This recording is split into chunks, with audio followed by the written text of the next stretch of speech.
And joining us right now, the Rothman Orthopedics guest line from Sports Take, from WIP Radio. And Rob, I'm not kidding you. I said this during yesterday's show. I'm going to tell you to your face. The most knowledgeable person, maybe about sports, definitely about Philadelphia sports, that I've ever come across. And I don't say that about anybody except Rob Ellis. Rob, welcome in. Mark, thank you. And that's a high. Now I can only fail from here. I mean, can only go down from here after you set it up that high. Now I'm like, I'm getting a straw to breathe, in the middle of the sea right now. Yes. Well, we'll go right to the humbling. So are you and your son, like, are you guys working on basketball drills now in the driveway? How's that working out? Clearly, with the way that we played, we both need a lot of work in our charity game, which we lost. But I don't know. There's some weird scorekeeping going on, and I don't know, was it a tie? I don't know what happened exactly. I think Barrett Brooks' son-in-law, or soon hopefully son-in-law, I don't know how, daughter's boyfriend. I think he was one of questions as far as I don't whatever. He says to me, he was like a ringer on our team, and he goes, oh, they messed up the score, and I go, let me tell you a little something about that score. It's yeah. I think early in the game, they were giving them like 5 points for certain buckets. So I don't really feel that bad about the way it ended. Let's just leave it at that. And I agree. Yeah. The Spring Union, they do a hell of a job. And through Jacob Media, we're just honored to be on the same court as those guys. We're all one big family. Exactly. Great guys. Rob, what has been the buzz on Sports Talk about this draft? Are people expecting a big splash move here with Howie Roseman and the Eagles? Are they expecting something along the lines of a offensive lineman or someone in his rookie year that will be like a third-string cornerback? What are people saying about the draft on Sports Take? I think they're expecting some combination of like a cannonball, can opener, smash, everybody gets soaked who's laying out on the side. As you're laying there trying to get some sun, and you're like, what just happened? I think they're expecting that. I'm talking from a fan perspective. I don't see this as, hey, I'd be really happy if we strengthened up the trenches and get Skoronski. I don't see people I'm okay with that. I don't see people viewing it that way, Mark. There's been such a fervor build up in everybody about Bijan Robinson that I think anything less. Now, look, if it ends up being Jalen Carter or Will Anderson, then that'll mitigate that. Yeah. But if it's something else, if it's Nolan Smith, if it's Skoronski, if it's one of the other Paris Johnson, I think people will be disappointed because we've been transported back to 1999, and it's Ricky Williams, Donovan McNabb, draw your lines, and here we go. It's crazy, but we're repeating that history 24 years later. Yeah, I saw the report from Jesse Palmer of NFL Network, who put it out there saying that there are other NFL teams or teams in the NFC East who don't want the Eagles to get Bijan Robinson. And I'm like, oh my God, like as if this machine needed another quarter put in it. I would be excited if they did it. It goes against all philosophy. It goes against cap. It goes against everything else. But the Eagles went against philosophy 3 years ago from yesterday at the time we aired this interview, and they drafted Jalen Hurts when they'd already signed Carson Wentz to a long-term deal. So to hell with philosophy, to hell with rational thinking. Well, here's what I always say. Look, I don't think they'll do it. I'll go on record right now saying I don't think they will pull the trigger on Bijan. But you never know with Howie. Anytime you try to put him in a corner and you say this is what he's going to do, he always kind of zigs another way. So I think the notion that it's a lock they're not taking Bijan, I think that's an overstep. I think that's an overreach. Do I think it's likely? No, I don't. Here's why, Mark. Because you can get good enough at that position later. Like Saquon Barkley's great, but can I survive with another, guy who's a pretty good running back? Can I survive with Miles Sanders? Can I get to a Super Bowl with Miles Sanders? Yes. Can the Chiefs win with Isaiah Pacheco? Yes. Does that mean he's as talented as Saquon Barkley? No, but you can still win that way. That's the way I view it. Like if I'm sitting there at 10, now it's different if you trade back and there's a lot of craziness, and we all know that. You got to see what happens here.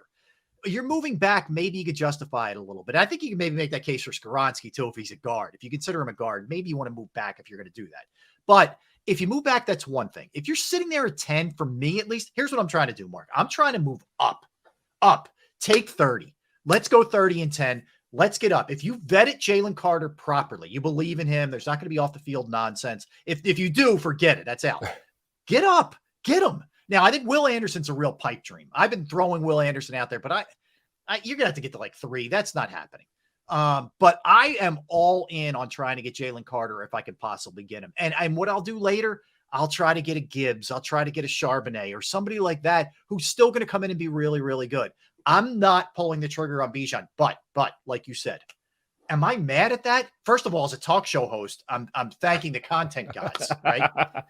But secondly, as a fan, it's kind of fun to think about, right? So I would not be disappointed or bummed out. It wouldn't be a Danny Watkins, Marcus Smith reaction. Yeah, no, I'm 100% with you there. Do the Eagles make a selection at 30? Do you think they stay there at 30, make that pick, or do you think that's going to be coupled with a trade, either for more draft picks or maybe a proven veteran, maybe somebody that can help you in the safety position, maybe something like that, maybe another splash like that? What do you think they do with 30? Highly likely it gets moved. Because I just don't see them going from the 3rd round to the 7th round, with their picks. That's the way it's set up right now. I just don't see that.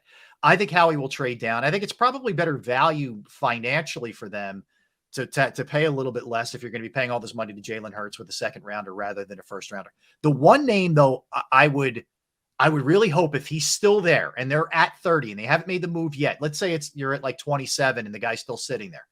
I really like Brian Branch of Alabama, and I think he's safety help that you could use right away. He could plug you. Man, you're really thin there. I mean, it's a little scary. Terrell Edmonds and Blankenship, and I know you're late at linebacker too, but if Branch is there, I would really like to see them stay there potentially, Mark. If not, I'm fine with them moving down. That's really where you could end up grabbing your running back if you do move down to that 2nd round. Yeah, no, I'm 100% with you there. Love Brian Branch's game. Everything you read about him as far as his off the field stuff, when it comes to leadership and maturity, it's all right there for him. So you mentioned the word pipe dream a second ago when talking about Will Anderson Jr., and I'm right there with you. I agree, but again, never put anything past Howie. The Buda Baker conversation, draft week has started to calm down. Is there any shot that the Eagles would make a move to acquire Buda Baker? How much of that is Arizona eating? Because they're not going to pay a safety like, I think it's $16 million off the top of my head. I forget exactly what the number is. It's very high. $13 million, I think, for this upcoming season. That's right, 13. And there are also Mark McMillan, who formerly played for the Eagles and is based out of Arizona. He's really down on Buda Baker's coverage skills. So that's also something to keep in mind. I would think that this would have to be a very cap favorable deal for the Eagles to be able to make. It seems like he wants out of there and he doesn't want a new deal or anything like that. He just wants out. Seems like everybody wants out of there. I think Gannon's in for not to go down a rabbit hole here, but I think they're going to be the worst team in football. I do. I think they're going to be that bad. But I think it's a possibility. I think it would have to become he would have to come really team friendly financially, but no way are they paying a safety that much right now. Mm-hmm. Now, how about those Philly media members that during press conferences would just call for Jonathan Gannon, like Jimmy Kempski and Les Bowen and Dave Zingaro, Reuben Frank, guys, we're going to call for his job today. Hey, coach, you should be fired, by the way. Just could you believe that? How did we miss that story? Yeah, you know what? And I defended him. I had the Gann wagon. I was all in. Okay, I was all in. I heard that and I'm like, you guys are in trouble with him. He's a weird character. Like, you can't have you better be like Mike McDaniel in Miami, smart, like Yale genius to be that weird. Yeah. And Gannon's a weird dude. And I don't know that that's going to work. Like, the thing is, this isn't the 1960s where you can say something in Arizona and it doesn't get back to Philly for like a week later. Right. We know and everybody's going to pick everything apart because they were already on him. So you start off with that 9-0 thing. You weren't 9-0. Media members want to say, we want you fired. Nobody said that. I love it. This is what we're kind of done in 2023. Players do this all the time. It becomes, this is what you said about me. The you is some knucklehead on social media becomes the you, and it becomes the majority. No, it's not. Like, there were a couple people that didn't like how much you blitzed, but nobody in the media was saying, hey, coach, listen, before we get to how you guys throttled the Bears, we all want you fired, like collectively, each and every one of us want you. That would never happen. He's a different cat. He's in trouble out there. I call that the fake take. When you like take one person and they're like, well, everyone is saying one person on Twitter doesn't even have an avatar. They just said that they want you fired, or a person at a press conference, whatever, never happened. All right. Jalen Hurts' press conference, I've never seen anyone. First off, I've never seen someone get handed 180 million guaranteed. Okay. Never seen that physically, but I've never seen someone get handed that money and then do a press conference and be like, yeah, that's nice, but let's get back to work. Like, it was the most nonchalant press conference for 180 million, 255 million, whatever you want to call it, deal I've ever seen. I've said this before, but if you could bottle whatever Jalen Hurts has, put it on a shelf, it would fly off the shelves faster than steroids in the 90s. That's what he's got, and it's incredible. I'm dazzled by this guy. Think about, you're 24 and you were handed, 255 million, and you said you had mixed emotions about it. Like, what? My emotions would be anything but mixed. Okay. Yeah. I mean, but that's who this guy, he said at one point, he got the call from his agent, and I think the Eagles reached out too, like right after, whatever. He's in the middle of a workout. He's like, oh, okay. All right, cool. Okay, got it. Yeah, I got to finish my workout. We'll talk later. Like, I'm sorry. That might be the day you know what? I'm good on the workout today. I'm going to go at least go out to get something to eat or enjoy myself for a minute. Now, he's right back into it, but this is why you love him. He's a 24-year-old going on 54 in terms of maturity, right? And in terms of focus. And this is why you don't worry about this stuff a lot. See, you worry about two things in the NFL. One, you always worry about injuries, of course, and that's never going to change. But you worry that when you hand these guys these deals, they flake in some regard. Like, either they just become fat cats and they're buying cars and their houses, whatever, or they just become these sort of bizarre, like Carson Wentz type guys, and they alienate people. That's not going to happen with this guy. Like, the only thing you have to worry about is injury. You don't have to worry about anything else off the field with him. In fact, I think this will just make him more maniacal in his pursuit of becoming a better quarterback and the team winning. I truly believe that. Now he looks at it like, all right, I got that part taken care of, and they're counting on me, and the city's counting on me, and I got to work that much hard. I mean, at one point, it was so cool. They had Quez Watkins, they had Devontae Smith, a bunch of the other guys are all lined up in the back who were clearly like there, working out, but also there to support him. There's no, derision in this locker room. They are all one, and they all support this guy fully. Mm-hmm. And you do a great job of being able to watch everything in the league. You do a phenomenal job with that, Rob. I don't hear the word culture used as nearly as often anywhere else. Like I hear it here in Philadelphia with everyone that came in. Everyone talks about the culture, and Jeffrey Lurie pointed to three people, really, Nick Sirianni and Howie Roseman, but then also singled out, as you would assume, Jalen Hurts for being the leader of that culture in that locker room. Well, here's what really impressed me. It wasn't even last year. It was the year before, Mark, at the end of the year, when Jason Kelsey and like Fletcher Cox and Lane Johnson and Brandon Graham were quoting a 22-year-old Jalen Hurts. I'm like, what is happening here? I think it's two things. One, he's that dynamic and that incredible of a leader. Two, they went from a situation where they knew their quarterback wasn't that guy, and they really appreciate what they have. And you see it in the way, I mean, honestly, the way they follow this guy. I mean, Lane Johnson gave props. Look, everybody's always heaping praise on Lane, rightfully so, for how great he is. But he also said, one of the reasons I haven't given up a sack in whatever it's been, 2 years, is because this dude is able to get out of some jams sometimes if I get beat. Like, and it's not that fake, hey, happy for my guy. Right. They really lay it on. Yes, yeah. It's sincere with all of these guys, and it's hard to win over veterans. It really is. This dude won them over from Jump Street, which told you a lot about him. Mm-hmm. No question. We're ahead of the Sixers and most likely the Celtics facing each other in the dreaded second round of the playoffs. And surprise, Joel Embiid has an injury that's been nagging him, apparently. Where are you at with confidence level, Rob, and the 76ers being able to make it out of the second round of the playoffs finally? What I like is I think this team has more character than they had before. I think they're a lot less likely to just fold tent if a situation arises that's going against them in a game.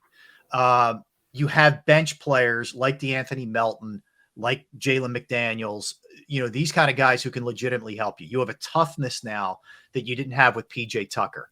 I think all of these things are big positives as far as the Sixers go. And I think that element, that culture, if you will, was missing from them the last few years. That said, here's the biggest fear. You just touched on it. We kept saying over and over again, can Embiid and Harden get to the finish line? Well, we're sitting here right now. We don't even know if Embiid can play game one. And then we also know that James Harden looks like a guy who's kind of just on fumes a little bit here. And if those two aren't great, like they have to be stellar for you to beat Boston. Maxey is the other piece of this thing. Here's the third part that worries me. 8 points per game against them in his career. If Tyrese Maxey averages 8 in the series, Mark, they're done. And they're probably going to be beaten in 4 or 5 games. He's got to be 18 to 20 Maxey, fearless. And Embiid's got to be better than just dragging the leg around. And Harden has got to be 20 and 10.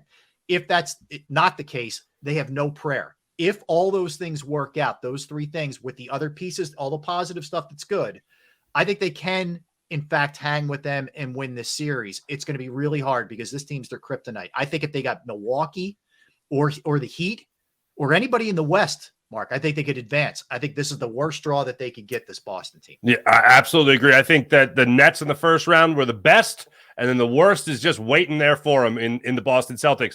And I agree. And I think what you're saying, and I think what other people are saying, you got to be it's like you got to be damn near perfect to beat this Celtics team to finally get over that hump. I will say the one difference, other than what Joel Embiid could bring to the table, or James Harden, or even Tyrese Maxey, isn't this why you got PJ Tucker? Playoff PJ, defense, hard-nosed, knowing what it takes to win, showing everybody else how you're supposed to win and get past the team. I almost look at PJ Tucker as the X factor going into this series. Let me throw one more thing in there that I think may be interesting. It could go either way. It could really work against them or for them. I don't know. But Joe Mazzulla has done a really good job with the Celtics, taking over in an awkward situation, and done a great job, to say the least. Yeah, really. Does at any point does he look like a rookie coach? Like, we haven't seen it yet, and we may just say this dude was ready, and boom, oh, here you go. You know, Doc Rivers, for whatever, all his faults, has at least been in these moments before. For the Sixers, it hasn't really been a great thing, but he's been here before.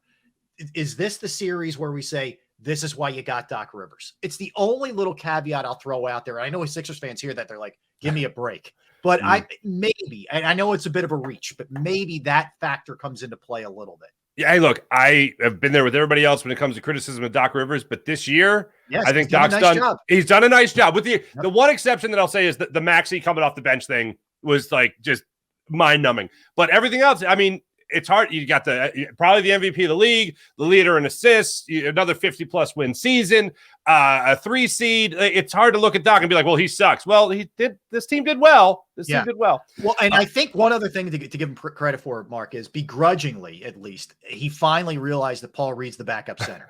Okay. Yeah, and sure. You don't fall off a cliff now when you have to substitute and beat out. Like, Paul Reed's done a nice job for them. So, that too. Absolutely. One thing real quick on the Phillies I want to get in here because I know you're a man for all seasons, Rob. Can you confirm or deny whether or not Bryce Harper is a mutant? Is he an android? How the hell is he going to play in a week and a half without any reps in the minors, no rehab assignment, just going to go out there and play? How the hell is that possible? I mean, we were talking about the All-Star break. It's not even May. And like, he's going to visit the doctor in LA May 1st. And then if that guy signs off, he's playing. And then probably by, in like August, he's going to be playing first base. Like, what is happening? I don't know. I don't know how he doesn't go down for some reps. Now, you remember the last time he went down there for like 3 games and jacked like 3 home runs. And they were just like, what are we doing here? Just get it back up. I also think like guys like that have juice where they can just say, dude, I'm Bryce Harper. I'm not riding a bus from Lehigh Valley to Syracuse or wherever you might be shipping me to. We're not doing that. Okay, Bryce, I guess so. I think if it was somebody else, they'd be down there getting some rehab at bats. I 1,000% agree. Rob, before we let you go, can I give you the Farzy 5? Every first-time guest on the show, which I'm ashamed to say, this is only your first time on the program. That's on me. I take full responsibility. Let me just get the band going here. You guys have had off for a while now. Let's get you going here. Oh, all right, fellas. Let's bring it. Tribute to our friend, Big Eddie Graham, of course. All right. First or best job before you were in the media? Best job before you were in the media? Craziest job. I'll switch it up a little. I hope that's not one of the 5. Sure. I am the least handy dude on the face of the earth. I worked for a contractor, and he handed me a jackhammer and said, break up this concrete. And I got on the thing, and it shot me off like I was on a trampoline. And the jackhammer went into the grass and started digging up the front lawn. And then I was never on the jackhammer after. Wait, how old were you? I was in college. I was like 18. I think it was freshman year of college. Yes. Oh, I did not know that. That's amazing. And an insane mental picture. Favorite city to travel to? Oh, Chicago. I love Chicago. but it can't be winter. I like Chicago in the summer or in the spring or in the fall, not in the winter. I love Chicago. Chicago's a lot of fun. So hit up Wrigley. Yeah. Well, Wrigleyville is awesome because there's a million bars and restaurants right outside of Wrigley Field. And Chicago people can get after it too. If you're looking to have some fun, it's fun. Absolutely. You're a man. You're a healthy man. But when you do hit fast food, what's your fast food go-to? Oh, pizza's my number one. I'm a pizza guy. Then I would probably go wings. I'm a wing man. Okay. Even though it probably doesn't look like it, I am a wing man. But I go pizza, wings, cheesesteak. I'm not a hoagie guy for whatever reason. That would be my top three. Okay. Yes. In your dating days, for the young people out there, what was a first date deal breaker? What was a first date deal breaker for you? Oh, boy. All right. So I would say a deal breaker would be if she's a Cowboys fan. Ooh, that's a good one. Yes, that's a good one. If she says, hey, I just really like the Star or Troy Aikman or Emmitt Smith. Goodbye, babe. It's over. Hit the bricks, toots. Anyway. Exactly. And then finally, Rob, you're one of the nicest guys you could ever come across. But what makes you beep your horn in traffic? What makes Rob Ellis smash that horn? A non-obvious one. If I am allowing you to merge, okay, and you don't even give me the acknowledgement wave from behind, that's all I need. Come on, dude. Or gal. What are we doing here?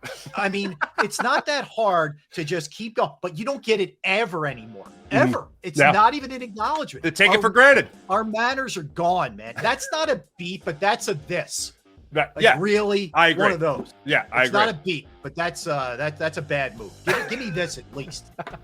That's great. No, that is a phenomenal answer. Guys, you can wow, real tight on the end there. Good job, fellas. On fire. That's just as per usual. Yes, wow. they're tight. Rob Ellis, catch him on Sports Take. Catch him on WIP Radio. We'll be down there at Ocean Casino Thursday night for we'll be part of Jacob Media's draft night coverage for the first round of the NFL draft. We'll be down there covering all things NFL draft and your Philadelphia Eagles as well. Catch them on Sports Take, of course, from noon to 3 with our friends Derek Gunn, also Barrett Brooks as well. Rob, great having you on. Thanks so much, brother. Mark, thanks for having me, man. I appreciate it. Absolutely. The great Rob Ellis, ladies and gentlemen.